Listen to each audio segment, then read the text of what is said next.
അങ്കിളിൻ്റെ പേര് George James എന്നാണ്. തൻ്റെ ഭാര്യയാണ് തൊട്ടടുത്ത് നിൽക്കുന്നത്. ഇവർ വരുന്നത് പാലോട് എന്ന് പറയുന്ന സ്ഥലത്തു നിന്നാണ്. ഈ അങ്കിളും ആൻറ്റിയും നമ്മുടെ ബ്ലെസ്സിങ് സെൻറ്ററിൽ 2 വർഷമായിട്ട് സ്ഥിരമായി ആരാധനയ്ക്ക് വരുന്ന ഒരു കുടുംബമാണ്. 2 വർഷമായിട്ട് സ്ഥിരമായിട്ട് തിരുവനന്തപുരം ബ്ലെസ്സിങ് ഫെസ്റ്റിവലിൽ ഫുൾ അറ്റൻഡൻസിലൂടെ വന്ന് ആരാധിക്കുന്ന ഒരു കുടുംബമാണ്. താൻ ഗൾഫിലായിരുന്നു, ഒത്തിരി വർഷം താൻ ഗൾഫിലായിരുന്നു. താൻ ഗൾഫിൽ നിന്ന് വന്നു. തൻ്റെ ഒരു ആഗ്രഹം തനിക്കൊരു വീട് പണിയണമെന്നുള്ളതായിരുന്നു. വീട് പണിയാൻ പൈസ ഇല്ലാതെ വന്നപ്പോഴത്തേക്കും അദ്ദേഹം അവിടെയുള്ള നെടുമങ്ങാട് ബാങ്കിൽ നിന്ന്, ഹഡ്കോ ബാങ്കിൽ നിന്ന് 4 ലക്ഷം താൻ ലോൺ എടുത്തു. എന്നാൽ ലോൺ എടുത്തു, താൻ ഇവിടെ തിരിച്ച് ഗൾഫിലേക്കൊന്നും പോയില്ല. താൻ ഇവിടെ ചെറിയ പണികളൊക്കെ ആയിട്ട് താൻ ചെയ്തുകൊണ്ടിരിക്കുകയായിരുന്നു. ലോൺ താൻ അടച്ചുകൊണ്ടിരിക്കുന്ന സമയത്ത് തനിക്ക് പെട്ടെന്ന് ഒരു ആക്സിഡന്റ് സംഭവിച്ചു. എന്ത് ആക്സിഡന്റ്? ബൈക്ക് ആക്സിഡന്റ് സംഭവിച്ചു. തന്റെ കാലിന് ഫ്രാക്ചർ ഉണ്ട്. അത് നിമിത്തം തനിക്ക് താൻ ആ എടുത്ത ലോൺ 2.5 ലക്ഷം രൂപ താൻ തിരിച്ചടച്ചു. പക്ഷെ ബാക്കി പൈസ 2 ലക്ഷം രൂപ അടയ്ക്കുവാൻ പിന്നെ താൻ ആക്സിഡന്റ് ഒത്തിരി വർഷങ്ങൾ താൻ കിടപ്പിലായി പോയി. അത് കാരണം തനിക്ക് പൈസ തിരിച്ചടയ്ക്കുവാൻ സാധിക്കാതെ വന്നപ്പോൾ ബാങ്കുകാർ കേസ് കൊടുത്തു. തനിക്കെതിരെ കേസ് കൊടുത്തു. 6 ചെക്ക് താൻ കൊടുത്തിരുന്നു. തന്നെ പ്രതിയാക്കിക്കൊണ്ട് തൻ്റെ വീടും പറമ്പും ജപ്തി ചെയ്യണമെന്ന് പറഞ്ഞ് കേസ് കൊടുത്തു.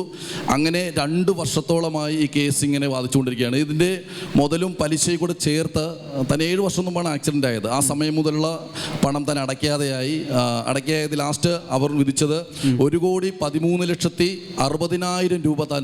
മൈ ഗോഡ്, 4 ലക്ഷം രൂപ എടുത്തു, 2.5 ലക്ഷം രൂപ തിരിച്ചടച്ചു. ഈ 7 വർഷത്തെ മുടക്കം വന്നതിന് 1,60,000 രൂപ.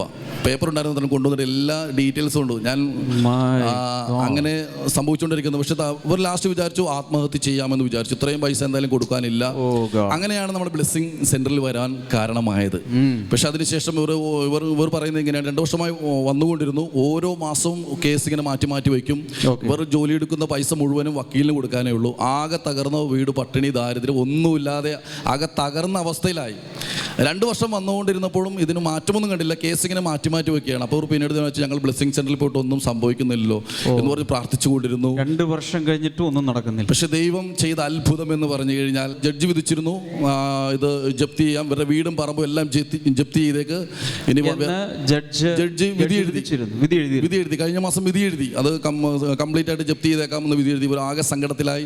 നമ്മുടെ ബ്ലെസ്സിങ് സെന്ററിൽ വന്ന് എല്ലാവരോടും പ്രാർത്ഥിച്ചു. ആ പ്രാർത്ഥനയുടെ ഫലമായി വീടും പറമ്പും എല്ലാം ജപ്തി ചെയ്യണം എന്ന് എഴുതിയ അതേ ജഡ്ജി തന്നെ ഈ 2-ാം തീയതി പറയുകയാണ് ആ ജപ്തി ക്യാൻസൽ ചെയ്ത് കളഞ്ഞു.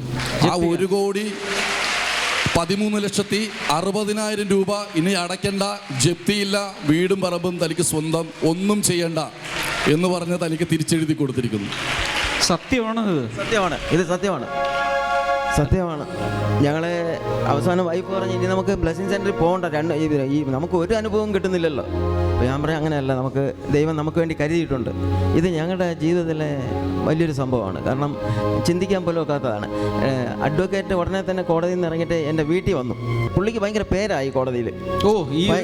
ഈ കേസുണ്ട്. പുള്ളി ഭയങ്കര ഞാൻ കൊണ്ടുവന്നിട്ടുണ്ട്. ഞാൻ കൊണ്ടുവന്നു. വീനസ് ഇന്റർനാഷണൽ ഹോട്ടലിൽ നടന്ന ഒരു ബ്ലെസ്സിങ് സെന്ററിൽ വക്കീലും വന്നു. ഒരു ദിവസം ഞാൻ കൊണ്ടുവന്നു ഞങ്ങളുടെ പ്രാർത്ഥന കേൾക്കാൻ വേണ്ടിയിട്ട്. പുള്ളി ഒത്തിരി നാളുകൾ ഉറക്കം പോലും ഇല്ലാതെ ആയിരുന്നു. ഇതൊക്കെ കൂടി പറഞ്ഞപ്പോഴാണ് ഇതിൻ്റെ ആഴം മനസ്സിലായത്. ചില സമയത്ത് ശ്രദ്ധിച്ചു കേൾക്ക്, പല പ്രാവശ്യം ബ്ലെസ്സിങ് ഫെസ്റ്റിവലിൽ പോയി, പ്രാർത്ഥനയ്ക്ക് പോയി, പക്ഷെ ഒരു മാറ്റവും കാണാതിരിക്കുമ്പോൾ, ഇതുപോലുള്ള സാക്ഷ്യങ്ങൾ ഒത്തിരി കേട്ടതുകൊണ്ടും അനുഭവം കൊണ്ടും പറയാം, വൈകി വരുന്നത് വലിയ അനുഗ്രഹമായിരിക്കും. ഹല്ലേലൂയ. വിരോധമില്ലെങ്കിൽ, അടുത്തിരിക്കുന്ന ആളെ പരിചയമില്ലേ പോലും ആളോട് പറയുക, വൈകി വരുന്ന അനുഗ്രഹം പറഞ്ഞ് വലിയ അനുഗ്രഹമായിരിക്കും. അതുകൊണ്ട് ഒരു കാര്യം ഓർക്കുക, പ്രാർത്ഥനയുടെ മറുപടി വൈകിയാൽ പ്രാർത്ഥന നിർത്തരുത്, പ്രാർത്ഥനയ്ക്ക് പോകുന്നത് നിർത്തരുത്, ബ്ലെസ്സിങ് സെന്ററിൽ പോകുന്നത് നിർത്തരുത്. സ്വാഭാവികമായിട്ട് എത്ര പ്രാർത്ഥിച്ചിട്ടും ഫലം കാണാതിരിക്കുമ്പോൾ ഈ വീട്ടമ്മ പറഞ്ഞു, ഇനി അങ്ങ് നിർത്തിയാൽ എന്തിനാ പോകുന്നത്? കാരണം ആ ബസ് കാശ് കൂടി പോക്കാം. പക്ഷേ കർത്താവ് വലിയൊരു കാര്യമാണ് കരുതി വെച്ചിരുന്നത്. എനിക്ക് തോന്നുന്നു നമുക്കൊന്ന് എഴുന്നേറ്റ് നിന്ന് ദൈവത്തിന് നന്ദി പറയണ്ടേ. ചെറുതല്ലല്ലോ, ചില്ലറ കാശല്ലല്ലോ. 1,13,60,000 രൂപ. എല്ലാവരും ഒന്ന് പറഞ്ഞ 1,13,60,000 രൂപ. നോക്കിയേ, ഇങ്ങോട്ട് നോക്ക്. ക്യാൻസൽ ചെയ്ത കർത്താവ്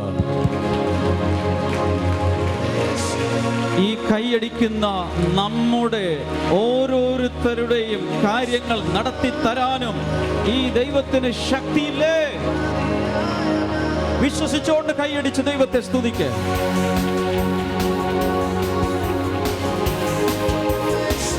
എത്ര വലിയ വിഷയമായിരുന്നാലും, കഠിനമായ വിഷയമായിരുന്നാലും, ദൈവത്താൽ അസാധ്യമായി ഒന്നുമില്ല.